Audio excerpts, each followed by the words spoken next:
ఐపీఎల్లో match number 42 KKR జట్టుపై Punjab Kings విజయం సాధించింది. ఈ విజయానంతరం పాయింట్స్ టేబుల్స్ ఇలా నెంబర్ 1 ఆర్ఆర్ 8 మ్యాచ్లు ఆడి 7 విజయం సాధించి ఒక మ్యాచ్లో ఓడిపోయి 14 పాయింట్లతో మొదటి స్థానంలో ఉంది. నెంబర్ 2 కేకేఆర్ 8 మ్యాచ్లు ఆడి 5 మ్యాచ్ల్లో విజయం సాధించి 3 ఓటమి పాలై 10 పాయింట్లతో రెండో స్థానంలో ఉంది.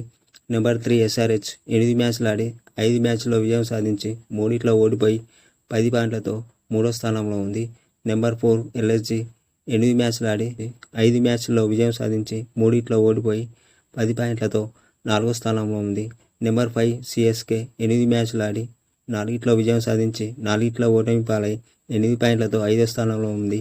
నెంబర్ 6 ఢిల్లీ క్యాపిటల్స్ 9 మ్యాచ్లు ఆడి 4 విజయం సాధించి 5 ఓటమి పాలై 8 పాయింట్లతో 6వ స్థానంలో ఉంది. నెంబర్ 7 జీటీ 9 మ్యాచ్లు ఆడి 4 విజయం సాధించి 5 మ్యాచ్ల్లో ఓటమి పాలై 8 పాయింట్లతో 7వ స్థానంలో ఉంది. నెంబర్ 8 పంజాబ్ కింగ్స్ 9 మ్యాచ్లు ఆడి 3 విజయం సాధించి 6 ఓటమి పాలై 6 పాయింట్లతో 8వ స్థానంలో ఉంది. నెంబర్ 9 ముంబై ఇండియన్స్ 8 మ్యాచ్లు ఆడి 3 విజయం సాధించి 5 ఓటమి పాలై 6 పాయింట్లతో 9వ స్థానంలో ఉంది. నెంబర్ 10 ఆర్సీబీ 9 మ్యాచ్లు ఆడి 2 విజయం సాధించి 7 మ్యాచ్లో ఓటమి పాలై 4 పాయింట్లతో ఆఖరి స్థానంలో ఉంది. ఈ ఏడాది ఈ ఐపీఎల్లో ప్లే ఆఫ్స్కి వెళ్లే 4 జట్ల వివరాలు కామెంట్ల రూపంలో తెలియజేయండి.